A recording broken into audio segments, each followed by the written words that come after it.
Hello નમસ્કાર વિદ્યાર્થી મિત્રો, ગુજરાત એજ્યુકેશન યુટ્યુબ ચેનલ પર આપ સર્વનું હાર્દિક સ્વાગત છે. મિત્રો, આજે આપણે વાત કરવાના છે ધોરણ 7 વિષય ગુજરાતીની અંદર સ્વાધ્યાય પોથીમાંથી પાઠ 12 સરહદની સફરે.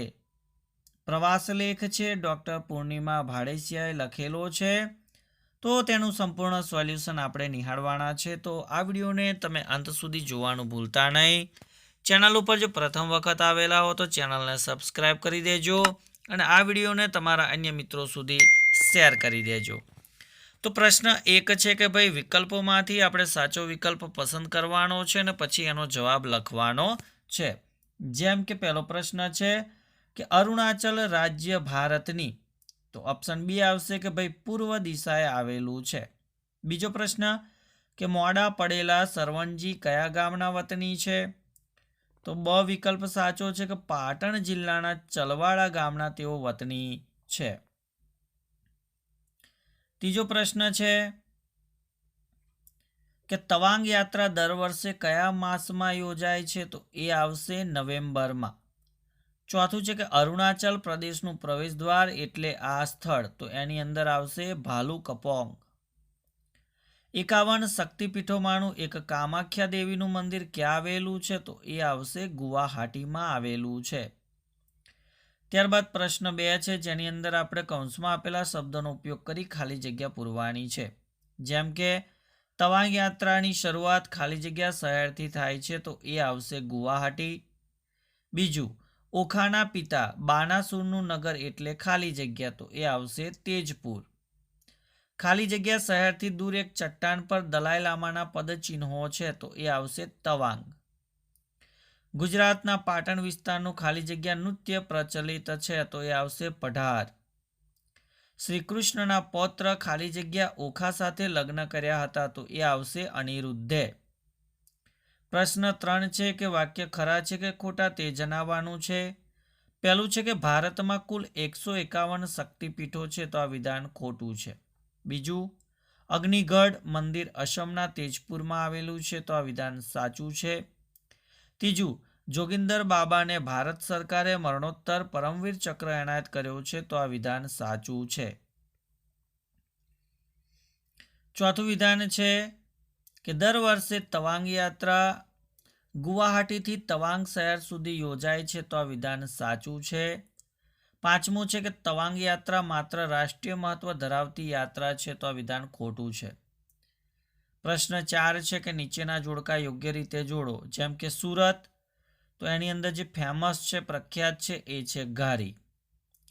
વડોદરા, તો એની અંદર આવશે ચેવડો. ખંભાત, તો એ આવશે હલવાસન. કચ્છ, તો એ આવશે ખાજલી. અને પાટણ, તો એ આવશે દેવડા. પ્રશ્ન 5 છે કે ભાઈ નીચેના પ્રશ્નોના એક એક વાક્યમાં ઉત્તર લખો. એમાં પહેલો પ્રશ્ન કે ભારતના પૂર્વોત્તર રાજ્ય અરુણાચલ પ્રદેશમાં કઈ વિશિષ્ટ યાત્રા દર વર્ષે યોજાય છે? તો ભારતના પૂર્વોત્તર રાજ્ય અરુણાચલ પ્રદેશમાં તવાંગ યાત્રા દર વર્ષે યોજાય છે. બીજું છે કે હસમુખભાઈ ક્યાંથી આવ્યા હતા? તે કઈ પ્રાદેશિક બોલી બોલતા હતા? તો હસમુખભાઈ કચ્છથી આવ્યા હતા અને તે કચ્છી બોલી બોલતા હતા. ત્રીજું, ભરતભાઈએ પોતાના દુહામાં કયા વિસ્તારની વાત કહી સંભળાવી? તો ભરતભાઈએ પોતાના દુહામાં જૂનાગઢના ગિરનાર વિસ્તારની વાત કહી સંભળાવી. અગ્નિગઢ મંદિરની શી વિશેષતા છે? તો અગ્નિગઢ મંદિર બાનાસુર નામના દાનવનું નગર છે. ત્યારબાદ પાંચમો પ્રશ્ન, અરુણાચલ પ્રદેશનું પ્રવેશદ્વાર કયું છે? તો અરુણાચલ પ્રદેશનું પ્રવેશદ્વાર ભાલુકપોંગ છે. છઠ્ઠું, ગુરુ નાનક દેવનું તપસ્યા સ્થળ ક્યાં આવેલું છે? તો ગુરુ નાનક દેવનું તપસ્યા સ્થળ તવાંગમાં છે, જે નાનકલામા નામે ઓળખાય છે. સાતમું છે કે તવાંગ યાત્રાનો મુખ્ય હેતુ શું છે? તો તવાંગ યાત્રાનો મુખ્ય હેતુ દૂર દૂર સરહદ પર રહેતા લોકોને વિશેષ આત્મીયતા પૂરી પાડી ભારત સાથે જોડવાનો છે. તવાંગને કયા બે દેશની સરહદો સ્પર્શ કરે છે? તો તવાંગને ચીન અને તિબેટની સરહદ સ્પર્શ કરે છે.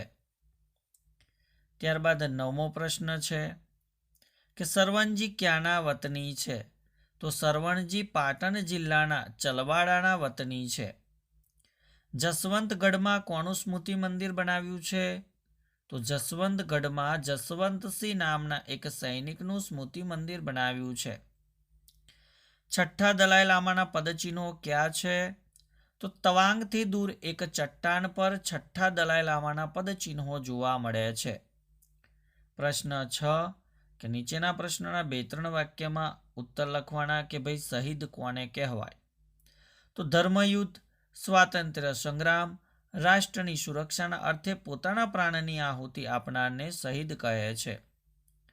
બીજું છે કે ગુજરાત સિવાય અન્ય કોઈ 5 રાજ્યોના લોકનૃત્યોના નામ લખો, જેમ કે રાજસ્થાનનું ઘુમર, પંજાબમાં ભાંગડા, મહારાષ્ટ્રમાં લાવણી, કેરળમાં કથકલી અને આસામનું બિહુ લોકનૃત્ય જાણીતું છે. ત્રીજો પ્રશ્ન છે કે યાત્રા અને પ્રવાસમાં શો ફરક છે? તો ધાર્મિક હેતુસર તીર્થધામોની મુસાફરી કરવી એટલે યાત્રા, અને ધાર્મિક હેતુ વિના માત્ર નિજાનંદ માટે ઐતિહાસિક કે પ્રાકૃતિક સ્થળોની મુસાફરી કરવી એટલે પ્રવાસ. ચોથો પ્રશ્ન કે તવાંગ શહેરનો 3 વાક્યમાં પરિચય આપો. તો તવાંગ ભારત દેશના ઉત્તર પૂર્વ ભાગમાં આવેલું અરુણાચલ પ્રદેશ રાજ્યના તવાંગ જિલ્લામાં આવેલું નગર છે. આ નગર 3048 મીટરની ઊંચાઈએ આવેલું છે અને તવાંગ એ જિલ્લાનું મુખ્યાલય ગણાય છે. ત્યારબાદ ગુવાહાટી શહેર વિશે 3 વાક્ય લખો. તો ગુવાહાટી આસામ રાજ્યનું સૌથી મોટું શહેર છે. તે પુરાતન અને જોવાલાયક શહેર છે. અહીં કામાખ્યા દેવીનું વિશ્વવિખ્યાત મંદિર છે. દર વર્ષે નવેમ્બરમાં ગુવાહાટીની તવાંગ યાત્રા શરૂ થાય છે. આપણે પ્રશ્નોના સવિસ્તર ઉત્તર લખવાના છે કે ભાઈ તવાંગ યાત્રા રાષ્ટ્રીય, ધાર્મિક અને પ્રાકૃતિક એમ 3 દ્રષ્ટિએ મહત્વ ધરાવે છે એવું શા પરથી કહી શકાય? તો તવાંગ યાત્રામાં યાત્રીઓ સમાન ભાવથી કામાખ્યા દેવી, ભગવાન બુદ્ધ અને ગુરુ નાનક સંબંધી યાત્રા સ્થળોની યાત્રા કરીને ધન્યતા અનુભવે છે. વળી તવાંગ યાત્રા દરમિયાન યાત્રાના સમયે વેરાઈને પડેલી પ્રકૃતિના અલૌકિક દર્શન થાય છે. આમ તવાંગ યાત્રા રાષ્ટ્રીય, ધાર્મિક અને પ્રાકૃતિક એમ 3 દ્રષ્ટિએ મહત્વ ધરાવે છે એવું આપણે કહી શકીએ છીએ. બીજો પ્રશ્ન છે કે જસવંતગઢમાં દૂર દૂરથી શ્રદ્ધાળુઓ કેમ આવતા હશે? તો ઈસવીસન 1962ના ચીન સાથેના યુદ્ધમાં જસવંતસિંહ નામના એક સૈનિકે ચીનની સેનાને 72 કલાક સુધી એકલા હાથે રોકી રાખી હતી. આ વીરની ગાથા આજે પણ ઘરે ઘરે ગવાય છે.